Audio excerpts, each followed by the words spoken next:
Bonjour, bienvenue au Talk Orange Le Figaro. Aujourd'hui, nous recevons Frédéric Lefebvre, secrétaire d'État chargé notamment du commerce. Frédéric Lefebvre, bonjour. Bonjour. Merci d'être avec nous. François Hollande serait, à en croire, deux sondages, l'un de BVA, l'autre du CSA, élu au second tour avec plus de 60% des voix, après avoir fait au premier tour entre 34 et 39% des voix. Qu'est-ce que vous dites devant ces chiffres? Ça y est, c'est plié, c'est pas la peine de faire campagne?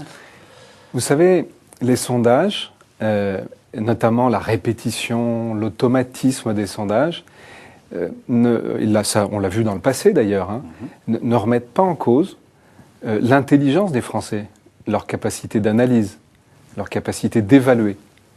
Donc voilà, c'est un indicateur, mais en même temps, il y a beaucoup de semaines devant nous. Ce que vous voulez dire, c'est que le sondage d'aujourd'hui ne préjuge pas du résultat du mois de mai, parce que la campagne peut faire bouger les choses? Mais simplement, vous savez, c'est très clair que ces sondages, on l'a vu dans le passé, les Français ont leur propre intelligence.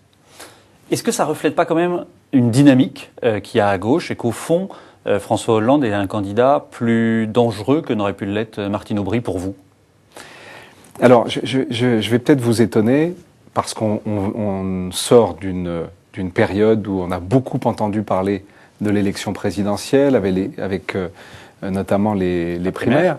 Je vais peut-être vous étonner, mais franchement, pour moi, compte tenu de la situation d'aujourd'hui, notre pays, l'Europe qui vit des moments graves, je crois que c'est pas le sujet aujourd'hui. C'est que moi, je vois d'ailleurs, je fais 3 déplacements par semaine. Je vais à la rencontre des acteurs économiques, je rencontre les Français. Aujourd'hui, ils se demandent comment on gère la crise, comment on est réactif. Cette crise multiforme, dont on voit bien que tout est de plus en plus rapide. C'est pas le temps de la campagne électorale, c'est ça ce que vous dites aujourd'hui. Mais je crois surtout que le temps politique doit rattraper le temps économique. Et regardez par exemple le président de la République, qui a dû partir à Francfort alors que ça n'était pas prévu.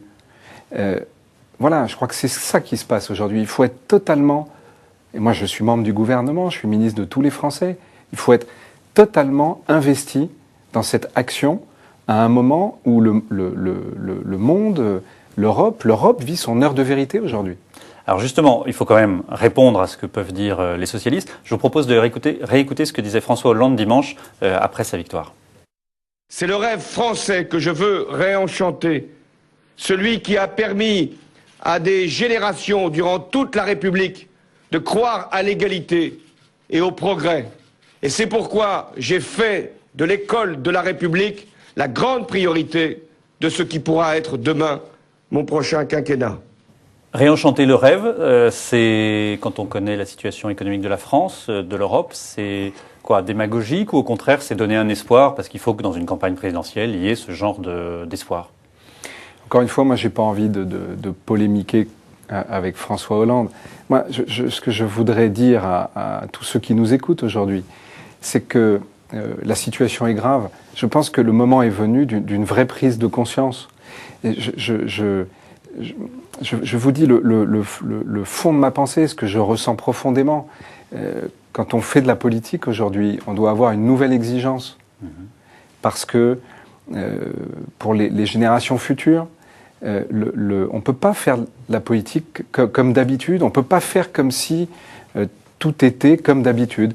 Il y a un débat public qui parfois me surprend. On a l'impression que la situation économique est la même que celle que nous vivions il y a encore 2 ans ou 3 ans. On voit bien que depuis le mois d'août, regardez ces vacances qui ont été particulièrement bousculées pour les Français, pour le gouvernement, pour tous les responsables, pour les acteurs économiques.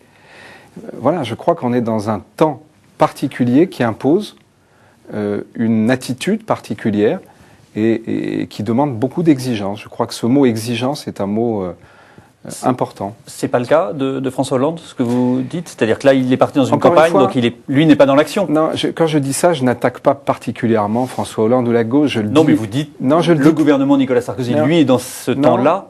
Alors écoutez, merci du coup de me donner l'occasion de dire que mes propos concernent tout le monde. C'est tout autant la droite que la gauche, que les écologistes. Je crois que chacun doit avoir une attitude différente quand il y a une situation aussi graves que celles que nous vivons. Ce ne sont pas des mots. Nous vivons aujourd'hui des moments où tout peut basculer. C'est vraiment un moment capital pour l'Europe. Il faut plus d'Europe aujourd'hui. Il faut réussir à convaincre nos partenaires. Quand Nicolas Sarkozy dit, comme il a dit récemment, le destin de l'Europe se joue dans les 10 jours, c'est pas une manière de dramatiser un peu les enjeux, c'est la réalité? Ah mais c'est la réalité. Je crois, il suffit d'ailleurs, pour s'en convaincre, d'aller à la rencontre de tous ceux qui sont aux manettes dans tous les pays d'Europe. Chacun est parfaitement conscient que les heures que nous allons vivre sont des heures où tout peut arriver. Et le meilleur comme le pire. C'est la raison pour laquelle je crois que ce moment-là, on ne peut pas faire comme si c'était comme d'habitude. Et quand vous disiez il faut plus d'Europe, on voit en même temps que la France et l'Allemagne n'arrivent pas à se mettre d'accord sur le plan d'aide à la Grèce, sur le fonds de soutien. Ça vous inquiète? Écoutez, moi je suis très optimiste parce que je crois à la qualité des hommes et des femmes qui dirigent aujourd'hui l'Europe. Je crois qu'ils sont conscients des enjeux. Et je crois d'ailleurs, parce que vous me parlez depuis tout à l'heure des élections présidentielles. Moi, je crois vraiment que finalement, 2012 se jouera sur le primat de l'humain, sur les qualités humaines, sur le courage, sur la capacité de bousculer les choses, sur la réactivité.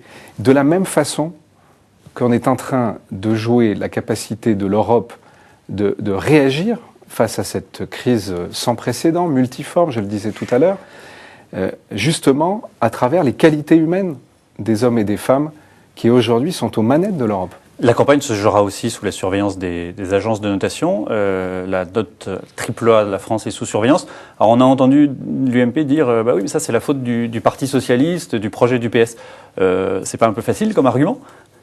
Non, mais je crois, vous savez, que d'abord, notre pays, depuis 4 ans, a une trajectoire qui est celle de la réduction de la dépense publique.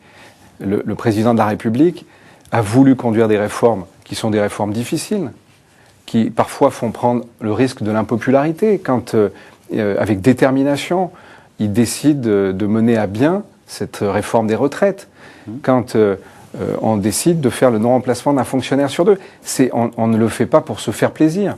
On le fait parce qu'il n'y a pas d'autre trajectoire pour éviter d'avoir la brutalité des réajustements que vivent l'Espagne, le Portugal, l'Irlande, l'Angleterre, ça suffit pas, parce qu'il y a un risque quand même sur la note. Mais c'est la raison pour laquelle le devoir des hommes et des femmes politiques, quand je disais tout à l'heure qu'il y avait une nouvelle exigence, c'est aussi de ne pas faire des propositions extravagantes. Parce que, évidemment, dire on va revenir à la retraite à 60 ans, ou faire un certain nombre de propositions, vues de l'étranger, par tous ceux qui nous observent, ça n'est évidemment pas raisonnable. Ça veut dire que les propositions de François Hollande sur les 60 000 emplois dans l'éducation, la retraite à 60 ans pour ceux qui auraient les 41 annuités, ça ne tiendrait pas dans la campagne. Ah ben écoutez, quand je parle de propositions extravagantes, je veux dire que tout ce qui ne permettrait pas à notre pays de rompre enfin avec 30 ans de déficit, de dette, droite et gauche confondus, où les pouvoirs politiques ont utilisé cet échappatoire pour ne pas regarder la réalité en face. Vous savez, moi je suis au quotidien avec les acteurs économiques. Ils n'ont pas d'autre choix que d'être confrontés à la réalité. Et moi je suis fier que le président de la République ait décidé d'affronter cette réalité depuis 4 ans. Franchement, c'est symptomatique de voir comme aujourd'hui, il met une énergie exemplaire à réagir. Je le disais, il peut aller à Francfort, il va rencontrer tel ou tel chef d'État. S'il faut, il va appeler Madame Merkel, ce qu'il a fait. Voilà, je crois que c'est ça aujourd'hui. Les dirigeants les hommes d'État doivent être dans le réel et faire preuve de réactivité. Marielle de Sarnez était à votre place hier, elle vous a posé une question, je vous propose de l'écouter. l'UMP a passé son temps, ces dernières semaines, ces derniers mois, à se plaindre de la place prépondérante, d'ailleurs c'est pas faux, qu'occupait le Parti socialiste sur toutes les ondes, sur toutes les antennes, dans tous les médias. Une fois le deuxième tour fini, la première chose que vous faites à l'UMP, c'est de faire une réunion, une convention consacrée exclusivement au Parti socialiste. Et donc j'avoue que j'ai un peu de mal à vous suivre. Peut-être vous pourriez expliquer cela. Alors rapidement, qu'est-ce que vous expliquez à Marielle de Sarnez? Écoutez, je vais revenir.